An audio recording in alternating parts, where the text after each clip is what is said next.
深圳是中国重要的一线经济城市，给人的印象是经济发达。但在中国经济整体恶化的大环境下，这个充斥着大量高级白领的城市也出现了经济大萧条。那么首当其冲的应该就是白领们的工资断崖式下跌。我的妈呀！现在广州、深圳这边的高级甚至架构 Java 程序的工资降到了2字头，甚至来到了 1.6、1.7、1.8左右。最低的我看到是开到了 1.5左右。就这个工资啊，你叫我们 Java 程序员怎么活啊？我不知道是那些 HR 故意这么写的，还是他们根本就不懂，所以才会搞成这样的一个情况。这名男子表示，前一段时间他的一个粉丝说他是3点工人经验，目前工资只有1100元，他想离职找一份更好的工作。自己当时呢还鼓励他，现在看1100块的工资应该是比较正常的行情。该男子却网友说，如果现在不是特别的缺钱，千万不要辞职。这名男子说，他们 Java 程序员的工资竟然下降到1600到1800块钱，联想到深圳的物价和地位，确实让人感到震惊。一名女士表示，深圳的现状太可怕了，目前的情况你听了可能都不太相信。工作日的图书馆根本就没有位置，里面坐的都是假装上班的年轻人，大部分人都是带着一台笔记本电脑。你说他们有事情做吧，也不至于整天泡在图书馆。现在经济不景气，到处裁员，以前是私企裁员，科技互联网企业裁员，现在连银行都裁员了。今年深圳已经有好几家银行裁员了。原来银行是铁饭碗，现在银行也不是旱涝保收了。有统计，2024年1季度的深圳新增登记失业人数比去年同期增长了 40%。7月刚刚毕业的千万大学生也面临就业问题。现在整体环境不太好，你就不要太挑剔了。深圳就业形势也是很不乐观。一名博主说出很多在深圳打拼的35岁年轻人的窘状。目睹深圳中产几乎陷入人人负债的困境，你是否感到一丝不安？曾经的天之骄子，如今在35岁时不得不面对无情的被优化，躲进咖啡馆或图书馆假装上班的窘境。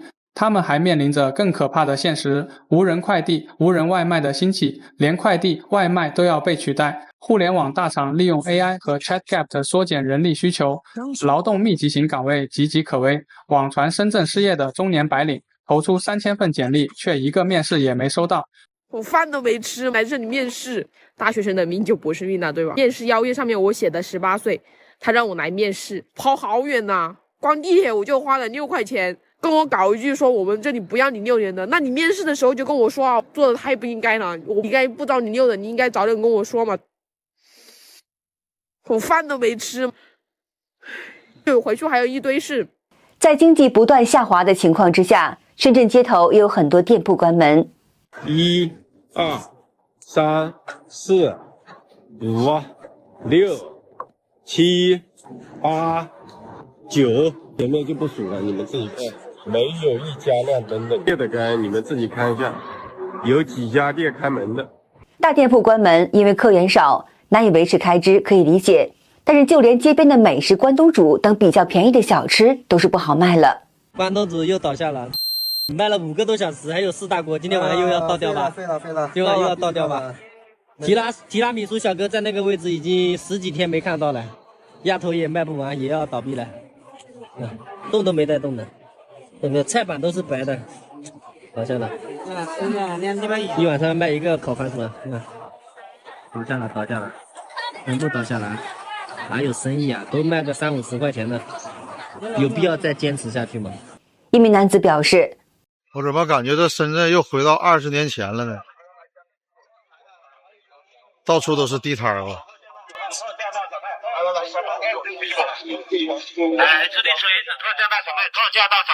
不要以为深圳人多生意就好做，看看这条街啊，这条街的店铺啊几乎全都更换了牌子，换了一茬又一茬呀。这个店是新开的，这个店呢原来是蜜雪冰城啊，现在也关了。这块有一个米坨饭团，米坨饭团和这2家店都是新开的。这个店开的时间应该长一些，中午也没人，晚上应该有些人。但这片儿最近晚上生意也不好。这旁边是个大超市，这片人还是很厚的。这个店也关了，也关门了啊！隔壁这个也关门了。从视频当中呢，我们可以看到这排店铺装修得很漂亮，但都纷纷的关门了，说明生意确实很不好。深圳以其特殊的地理位置以及中共此前的扶持，曾营造出了十分繁华的景象，但在整体经济下滑的当下，深圳也不见昔日的风光。一名博主说出深圳在2024年的经济现状。今年的深圳实体店控制力达到30%左右。可能很多人觉得深圳的钱很好赚，消费力又很强，尤其是在北上广深这么一线城市。但是今年的深圳的实体店确实倒闭潮非常多。我包括走访的一些各大五星级的商场，包括甚至是那些街铺，看到很多些没有过2个月，可能就已经改头换面了，甚至有的可能都已经倒闭，甚至在转让。深圳房价下跌也同样是让人啧舌。你们知道深圳南山华侨城的豪宅板块如今跌成什么样了吗？我就不说香山美术和波托菲诺了，你要知道在他们旁边的世界花园，在2019年底的时候，144平的4房卖什么价位吗？近1300万，我的妈呀！但你又知道在2024年的今天，它什么价格才可以卖得掉吗？690万呢！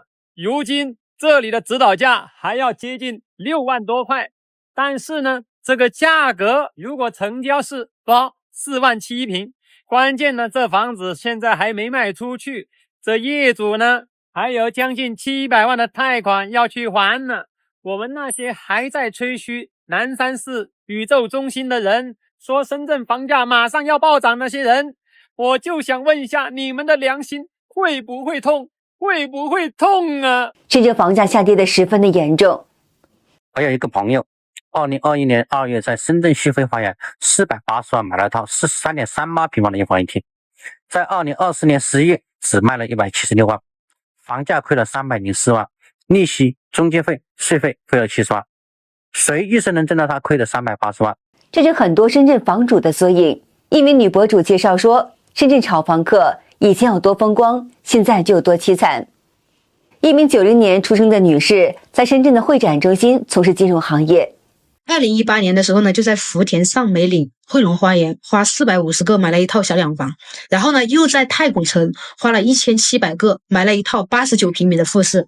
因为呢他本身就是做金融的嘛所以呢多少有点激进，但是这2套房子都是用经营贷的方式买过来的，首付当时加起来就有430个，总共贷款贷了1720个，5年的时间先息后本，5年的利息他都是全部还上了，总共还了350万。然后呢贷款的本金是1分都没有少，还是剩下1700。博主说，随着房价大跌，这位女士花450万在上梅岭买的房子已经跌到了350万元。太古城那套花了1700万元买的房子跌到1300万元，2套房子即使马上卖掉，只能得到1650万元。不但450万首付没了，350万的利息白给银行了，另外还倒欠银行70万元。这位女士现在已经断供了，她之前在银行办理的是经营贷，需要5年一续，现在银行评估又下调了，如果她要续贷，就必须补交300万元现金。但现在金融行业很卷，这位女士的收入大幅下降，就连每月月供都有问题。随着她的断供，这2套房子也都被查封了。这名博主说，现在这种情况太普遍了，深圳房价跌惨了，而那些贷款买房的人依然要辛苦的做房奴。在深圳1年存10万，对于有学历有背景的高薪白领来说算不上什么，但对于我们这种没人帮衬普通的打工族来说，边上班边带娃，还着房贷，交着深圳的房租，还要养一个孩子，想要存钱就得靠平时节省。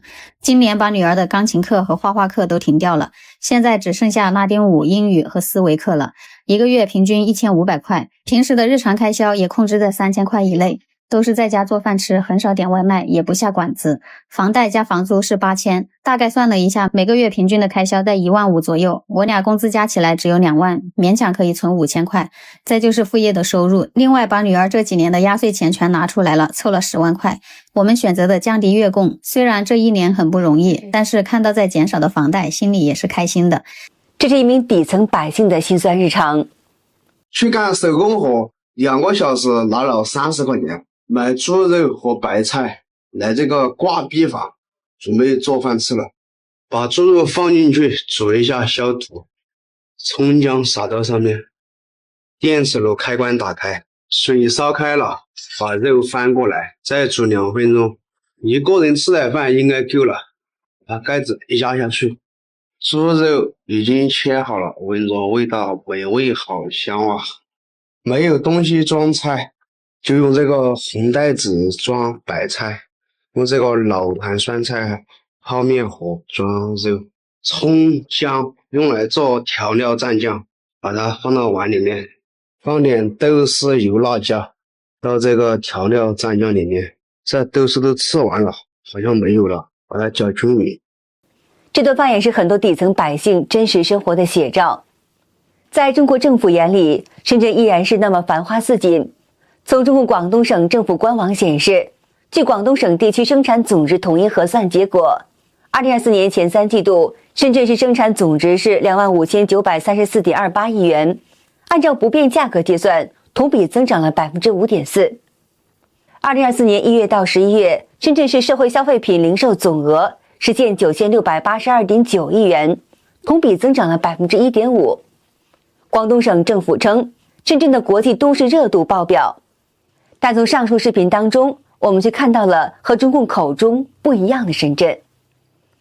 由中共党魁习近平亲自部署的经济特区深圳前海，曾被中共媒体宣传是大陆的小香港，甚至更被中共寄予希望，要成为未来中国的曼哈顿。但现实就是这么打脸。深圳的房价下跌已完全失控，大量的开发商集体砸盘。从10月开始，新一轮的价格战，连最抗跌的蓝山也扛不住了。眼前这个前海的楼盘，从原来的15万的单价下跌到现在的3万多，简直震惊了房产圈。这让其他的开发商还怎么卖房？2023年11月，美国南卡大学艾肯商学院讲座教授谢田向海外的中文媒体表示，现在中国不需要再改革了，现在实际上是在倒退。现在外部市场的萎缩，中国对欧美的进出口下降，对私企又打压，让国企做大。现在中共是在走改革的倒车，全中国都在改革倒车，深圳还有什么改革的动力可言？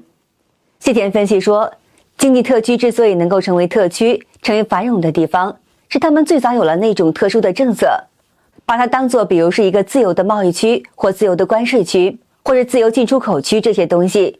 现在整个基本上全中国都处在一样的经济状况，也不需要这些概念了，他们的优势自然也就没有了。好的，今天就和大家聊到这儿了。如果你喜欢我们的节目，请您订阅、点赞，并且分享给您的朋友们。感谢您的支持，我们下期节目再见。